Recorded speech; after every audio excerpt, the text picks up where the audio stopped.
संसदीय लोकतंत्र का एक काला अध्याय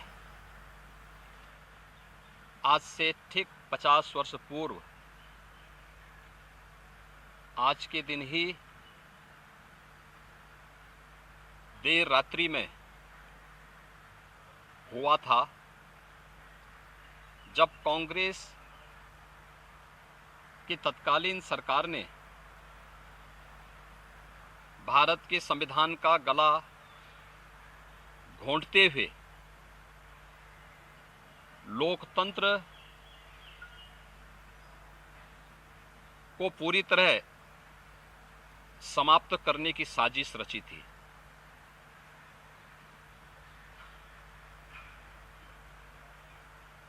पच्चीस जून 1975 रात के अंधेरे में श्रीमती इंदिरा गांधी जी के नेतृत्व में कांग्रेस की सरकार ने कैसे भारत के लोकतंत्र को नष्ट करने का प्रयास किया था। उस समय के सभी विपक्षी दलों के नेताओं को, उसमें से अटल बिहारी वाजपेयी जी, से मोरारजी देसाई जी, श्री जयप्रकाश नारायण जी, श्री लाल कृष्ण आडवाणी जी और विपक्ष के सभी नेताओं को बंद करके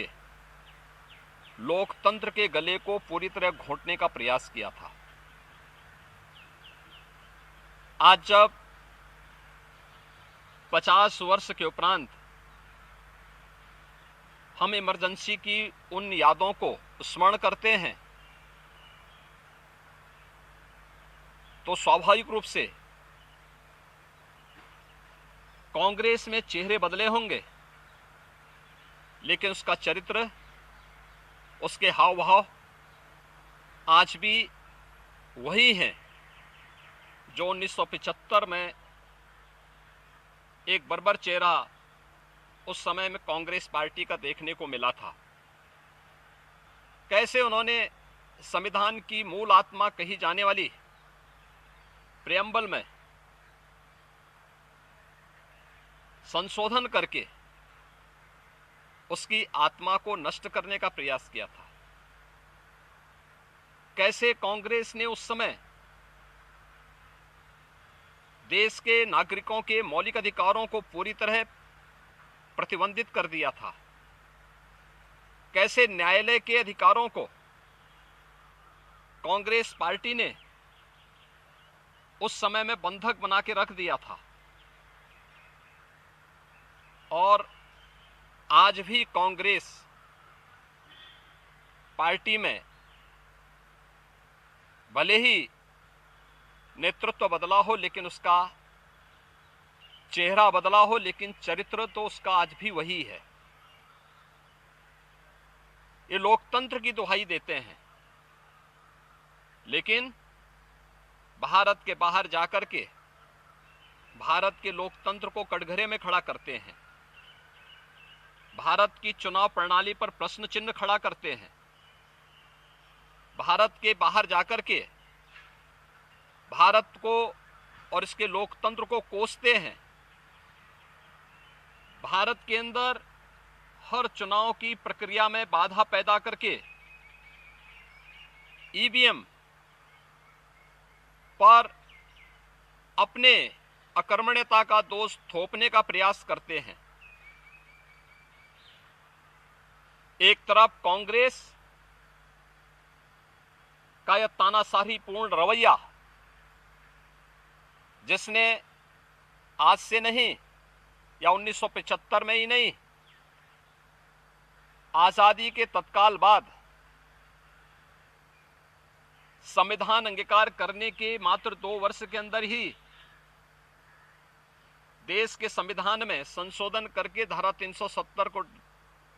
उसमें जबरन डाल करके देश के अंदर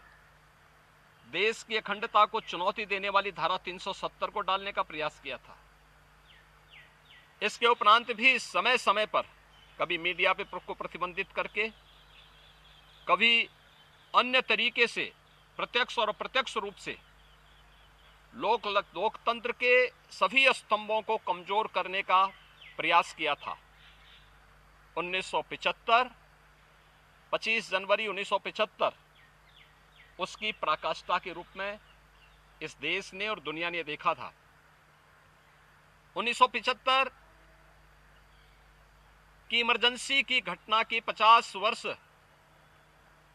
पूरे हो रहे हैं। 1975 में देश के लोकतंत्र को बचाने के लिए, संविधान को फिर से बहाल करने के लिए, नागरिक अधिकारों की रक्षा करने के लिए जिन लोगों ने जेल की यातनाओं को सहा था, जिन लोगों ने उस कालखंड में लोकतंत्र के लिए अपना सर्वस्व न्यौछावर करने का कार्य किया था, हमें आश्चर्य होता है कि उनकी वर्तमान पीढ़ी उसी कांग्रेस की गोद में बैठ करके देश को फिर से कांग्रेस की तानाशाही और लोकतंत्र विरोधी, संविधान विरोधी तंग दायरे की ओर धकेलने का कुत्सित प्रयास कर रही है। कांग्रेस आज भी उसी रास्ते पर चल रही है और उसी का परिणाम है। जहां भी कांग्रेस नेतृत्व की सरकारें हैं, उनका रवैया, उनके कार्यप्रणाली, उनके द्वारा किए जाने वाले कृत्य इस बात के उदाहरण प्रस्तुत करते हैं। उनके जो सहयोगी हैं, बंगाल में टीएमसी है, केरल के उनके सहयोगी हैं, या तमिलनाडु के उनके सहयोगी हैं, या कांग्रेस नेतृत्व की सरकारें जहां कार्य कर रही हैं, उनकी कार्य पद्धति को आप देखें। जो लोग जनता को गुमराह करके संविधान के नाम पर संसद की कार्रवाई को बाधित करने का प्रयास कर रहे हैं, वे लोग कभी अपने गिरेबान में भी झांक के देखें। क्या उन्होंने सही मायने में संविधान का पालन किया था? क्या ये सच नहीं कि देश की संसद में कांग्रेस के एक वरिष्ठ नेता ने वहां पर जिस प्रकार का आचरण किया था, एक बिल को संसद के फ्लोर पर ही किस तरीके से अपमानित करने का काम किया था, वहां फाड़ने का काम किया था, ये क्या किसी से छुपा हुआ है? या अन्य अनेक ऐसे कृत्य जिसने लोकतंत्र को कमजोर किया है और लगातार देश के लोकतंत्र को कमजोर कर रही है, ये सभी कांग्रेस के वे कृत्य हैं जिसके लिए कांग्रेस को यह देश कभी माफ नहीं करेगा।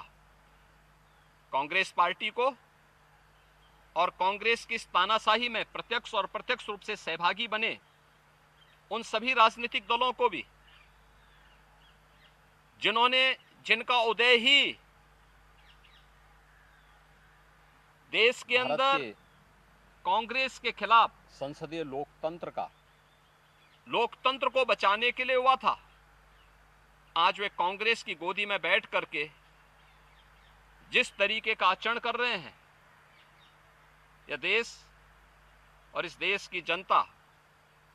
उसे किसी भी स्थिति में स्वीकार नहीं करेगी। कांग्रेस को और कांग्रेस के इन सभी सहयोगियों को जिन्होंने लोकतंत्र को कमजोर किया है, संविधान के प्रावधानों को समय समय पर मानने से इनकार किया है, इसके लिए आज इमरजेंसी की 50 वर्ष पूरे होने पर इन्हें देश की जनता से माफी मांगनी चाहिए अपने इस कृत्य के लिए, और अपने न केवल चेहरे को बल्कि चरित्र को देश के संसदीय लोकतंत्र के अनुरूप ले जाने के लिए अपने आप को तैयार करना चाहिए।